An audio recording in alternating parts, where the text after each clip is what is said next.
Welcome to Drama Addict.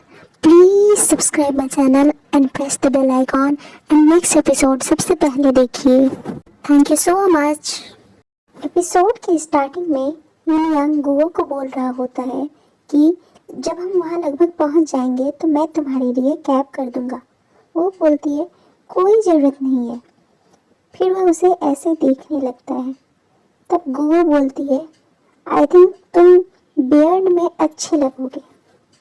फिर वह उसे ऐसे देख रहा होता है और किस करने लगता है, लेकिन गुओ किस करने नहीं देती है. पब्लिक प्लेस है बोल के. फिर वो बुक निकाल के पढ़ने लगती है और बोलती है कि तुम मेरा गेम देखने आओगे ना. वो बोलता है देखूंगा मैं अगर हो पाया तो. वो बोलती है हाँ तुम बहुत बिजी हो, और उसके बाद उसके बॉडी पे लीन हो जाती है. फिर वो पूछता है क्या पढ़ रही हो. फिर इन्हें यहाँ स्टेशन पे दिखाया जाता है. गुओ पूछती है कि मैं तुम्हारा डेट ऑफ बर्थ तक नहीं जानती. वो बोलता है 12 फरवरी. तो वो बोलती है हम उससे पहले मिले थे. मैं उस दिन क्या कर रही थी, क्या हमने चैट किया था. और मोबाइल निकाल के देखने लगती है. उसे पता चलता है कि उस दिन यूयांग ने गुओ और जियातियान को ट्रीट दिया था. वो बोलती है तुमने मुझे बताया क्यों नहीं था. वो बोलती है क्या तुमने हमें अपने बर्थडे के लिए ट्रीट दिया था. वो बोलता है कि नहीं वो बस एक कॉन्सिडेंस था. वो बताता है कि उस दिन तुमने मुझे इंट्रोड्यूस किया था खुद को, अगर तभी मैं बताने लगता तो ऑकवर्ड हो जाता. वो बोलती है मैंने मिस कर दिया. तो वो बोलता है लेकिन हमने साथ में सेलिब्रेट तो कर ही लिया था. वो बोलती है सेम बात नहीं है ना, मुझे नहीं पता था कि ये तुम्हारा बर्थडे है. उसके बाद वो उसके हैंड को किस करता है. उसके बाद ऊपर शायद ट्रेन का टाइम देख रहा होता है. तो गुओ पूछती है तुम जा रहे हो, और सैड हो जाती है. फिर बोलती है अच्छा ठीक है, पहुंचने पे मैसेज कर देना. वो फिर बोलता है कि मैं जा रहा हूँ. वो बोलती है ठीक है, बट जब जाने लगता है तो वो हग कर लेती है. फिर यांग उसे किस करने लगता है, पर वो फिर से नहीं करने देती. तो वो बोलता है कि तुम हमेशा ऐसा करती हो, जबकि हमने पहले किस किया है. उसके बाद यांग गुओ को कैब तक छोड़ता है और गुओ बोलती है कि अपना ख्याल रखना वरना मुझे चिंता हो. बैठने के बाद गुओ यांग को क्लोज बुलाती है और उसे किस करती है. उसके बाद यांग पैसे बचाने के लिए मेट्रो से नहीं बस से जाने लगता है. उसके बाद यांग बिलियर्ड रूम पहुंचता है और उसका फ्रेंड जब उससे बात कर रहा होता है तो वो बोलता है कि चुप रहो मेरा गला दर्द कर रहा है. तो वो बोलता है कि कल तो तुम ठीक हो गए थे. तो वो बोलता है मैं थका हुआ हूँ. तो उसका फ्रेंड तेज करता है उसको और बोलता है कि लगता है तुमने गुओ के साथ अच्छा टाइम स्पेंड किया. उसके बाद यांग कुछ खा रहा होता है तो उसे गुओ का मैसेज आता है कि ट्रेनिंग खत्म हो गया है और मुझे तुम्हारा ड्रिल काफ़ी हेल्पफुल लगा. वो बोलता है मुझे खुशी हुई जान के. वो बोलती है मैसेजेस पे तुम बहुत ही डिफरेंट हो जाते हो. वो बोलता है सच में. तो फिर वो बताती है कि अगर मैं तुम्हारे मैसेजेस किसी को दिखाऊं तो उन्हें लगेगा कि मैं तुम्हें चेंज कर रही हूँ. वो पूछती है क्या तुम बिजी हो, तुम बहुत कम टाइप कर रहे हो. तो वो बताता है कि मैं बिलियर्ड रूम में अकेला हूँ, और ये बताती है कि मैं अपने रूम में अकेले हूँ. तो वो एक वीडियो चैट करने को बोलता है. ये दोनों वीडियो चैट करने की तो बहुत कोशिश करते हैं, पर बिलियर्ड रूम का कनेक्शन अच्छा नहीं होता है तो नहीं हो पाता है. फिर वो टेक्स्ट करती है कि बिलियर्ड रूम का कनेक्शन इतना वीक है तो कस्टमर कंप्लेन नहीं करते क्या. वो बोलता है कि यूजुअली लोगों को इतनी हिम्मत ही नहीं होती क्योंकि बॉस का टेम्पर बहुत हाई रहता है. वो एक्चुअली अपने बारे में बोल रहा होता है. वो पूछती है तुम अभी भी बिलियर्ड रूम में क्यों हो, घर लेट से जाओगे क्या. तो वो बताता है कि मैं आज रात यहीं रुकूंगा. वो पूछती है क्या तुम वहाँ पे सोने वाले हो, वहाँ बेड है. वो बोलता है हाँ. फिर वो बोलती है एक्चुअली मुझे तुम्हारे लिए बुरा लग रहा है. पहले तुमने मुझे छोड़ा, फिर से वापस गए। वो स्माइल करता है और पूछता है बुरा लग रहा है या फिर मिस कर रही हो। वो बोलती है दोनों। फिर वो बताती है कि मेरे गेम का शेड्यूल आ गया है, मैं तुम्हें बाद में सेंड कर दूंगी, देखना अगर टाइम मिले तो आ जाना। मैं सोच रही थी कि तुम भले ही ग्रुप मैचेस के लिए नहीं आ पाओ बट एटलीस्ट क्वार्टर फाइनल के लिए आ जाओ, वो नेक्स्ट सैटरडे को है। तुम फ्री रहोगे ना सैटरडे को? वो रिप्लाई नहीं करता। तब तक गुरु की फ्रेंड आ जाती है। वो बताती है कि कोच तुम्हारे बॉयफ्रेंड की तारीफ कर रही थी, वो आ रहा है ना मैच देखने तुम्हारा फर्स्ट प्रोफेशनल गेम है, बहुत बड़ी बात है। वो बताती है कि शायद ना आ पाए, वो बहुत बिजी है ग्रेजुएशन की वजह से। इधर इनयांग को दिखाया जाता है जो अपना पास्ट याद कर रहा होता है।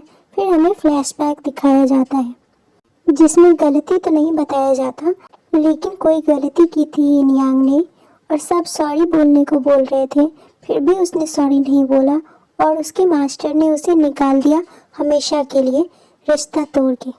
फिर वो गुओ को मैसेज करता है कि मैं प्रैक्टिस कर रहा हूँ। गुओ बोलती है अचानक से प्रैक्टिस? तो वो बोलता है कि नए तरीके ट्राई कर रहा हूँ। वो बोलती है कि तुम्हारे तरीके अच्छे होते हैं, मैं बोल सकती हूँ कि तुम बहुत अच्छे प्लेयर हो। फिर वो मैसेज करता है कि गुओ क्या अगर मैं कोई गलती करूँगा तो क्या तुम मुझे उसे सही करने का चांस दोगी?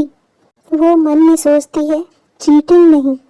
फिर लिखने के टाइम लिखती है अच्छा ठीक है 3 बार या फिर 10 बार। वो बोलती है मजाक कर रही हूँ, तुम मुझे कुछ अच्छा खिला दोगे मैं तुम्हें तुरंत माफ़ कर दूंगी। वो स्माइल करने लगता है। गुओ भी उसका गिफ्ट देख के स्माइल कर रही होती है।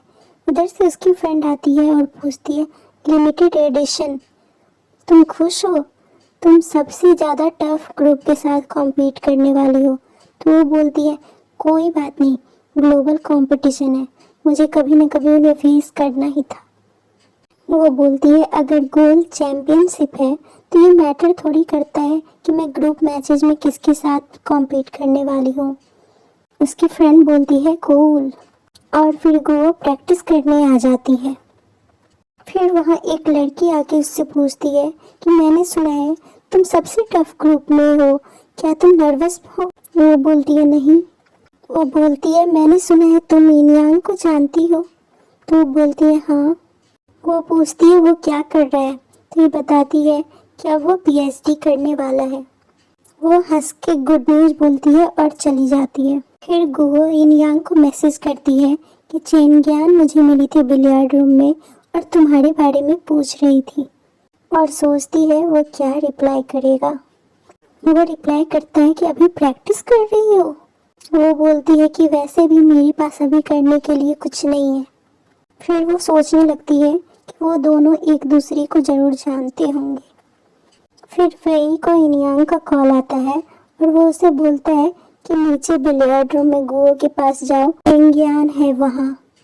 मे बी गुओ ज़्यादा सोचने लगेगी। फिर इनयांग गुओ को मैसेज करता है कि वो मुझे चेज करती थी पहले। वो मन ही मन सोचती है अच्छा। वो और बोलता है कि फर्स्ट टाइम में ही जब मैंने तुम्हें देखा था तो मैं तुम्हें और जानना चाहता था। ये किस बारे में बात कर रहा है? बाढ़ में जब तुम विंडो के पास थी, मैं उस फर्स्ट साइट से ही तुम्हें जानना चाहता था। ऐसा पहले कभी नहीं हुआ था। मैं तुमसे बहुत बातें करना चाहता था बट मुझे नहीं पता था कि लड़कियों से कन्वर्सेशन स्टार्ट कैसे करूं, इसलिए मुझे ड्रिंक ऑफर करना पड़ा था।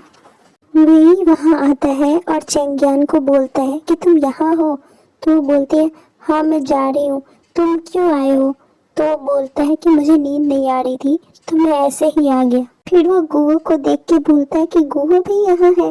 फिर वो चेंग्यान को बोलता है कि मैं इसे तुम्हें इंट्रोड्यूस करवाता हूँ, ये है इनयांग की गर्लफ्रेंड। उसके बाद चेंग्यान चली जाती है तो वही गुओ को बोलता है कितनी छोटी दुनिया है ना, इतने सारे प्लेयर्स आए हैं यहाँ लेकिन तुम्हें चेंग्यान से ही मिलना था। वो बोलती है सरप्राइजिंग नहीं है क्योंकि वैसे भी हमें कंपटीशन में तो मिलना ही था। वो बोलता है इनयांग बहुत हैंडसम है, बहुत लड़कियां उसे चेज करती थी, कोई बड़ी बात नहीं है, कोई फर्क नहीं पड़ता अगर वो अभी भी वैसे ही सोचते हो। तुम्हें प्राउड होना चाहिए कि तुम हो जिसे उसने चीज किया। वो फर्स्ट साइट से ही तुम्हें पसंद करने लगा था। तो गुओ स्माइल करने लगती है। बेई बोलता है, खुश हो गई हो अब? तो चलो फ्राइड चिकन खाते हैं, यहाँ एक अच्छा रेस्टोरेंट है। तो वो बोलती है, मैं डाइट पे हूँ। वो बोलता है, मुझे नहाने के जस्ट बाद नीचे आने को बोला गया था, तो मुझे खुद को भी खुश करना है। और वो रेस्टोरेंट में और भी बहुत सारी स्टोरीज बता रहा होता है कि कैसे गर्ल्स इन यंग को चीज करती थी। तो वो गुस्सा कर रही होती है और बोलती है कि तुम बात बनाने की कोशिश कर रहे हो या बिगाड़ने की। फिर कंपटीशन स्टार्ट होता है और अनाउंसमेंट हो रहा होता है कि इस ग्रुप में सब के सब बेस्ट ऑफ बेस्ट हैं। गो खेल रही होती है और इनयांग देख रहा होता है, बट जैसे ही उसका फ्रेंड आता है वो किसी और प्लेयर को देखने लगता है। उसका फ्रेंड उसे बताता है कि तुम्हारी गर्लफ्रेंड लगातार मैचेस जीत रही है, मैं देख रहा था, क्या तुमने उसे कॉन्ग्रेचुलेट किया? फ्रेंड के जाने के बाद वो फिर से गो वाला मैच देखने लगता है और वो इस मैच को भी गो जीत जाती है। उसके बाद कंपटीशन का थर्ड डे दिखाया जाता है। सब गो को कंग्रेचुलेट कर रहे होते हैं। गो खाना खाने बैठती है बट उसका मोबाइल चार्ज नहीं होता, तो वो बोलती है, मैं वहाँ जाके खा रही हूँ, मेरा मोबाइल चार्ज नहीं है। वहाँ वो ईयरपॉड्स लगा के म्यूजिक भी सुन रही होती है और खाना भी खा रही होती है। तभी इनयांग यहाँ आता है और सब उसे आश्चर्य से देख रहे होते हैं। सब बोलते हैं, तुम वापस आ गए? वो भी बोलता है, हाँ मैं वापस आ गया, और उसके आंखों में आंसू होते हैं। उसके बाद वो गो को देखता है साइड में और उसके पास चला जाता है। उसका सीनियर बोल रहा होता है कि फाइनली वो अपने प्राइड को ओवरकम कर पाया और मैच देखने आया। जब वो गुओ को टच करता है तो वो समझती है जियादोंग है और वो बोलती है, ब्रदर आई होप वो मेरा मैच देखे इनयांग के बारे में। इनयांग खुश होता है और उसके एयरपोर्ट्स निकालता है। तब वो उसे देखती है। वो बोलता है, क्या तुमने मुझे ब्रदर बोला अभी? और फिर वो बोलता है, कौन सा म्यूजिक है, और खुद वो एयरपोर्ट्स लगा लेता है। वो इमोशनल होकर बोल रही होती है कि तुमने तो बोला था कि तुम नहीं आओगे, तुमने मुझे ऑलमोस्ट हार्ट अटैक दे दिया। वो बोलता है, तुम एक्सपेक्ट नहीं कर रही थी? तो वो बोलती है, तुम आंसर जानते हो मेरा।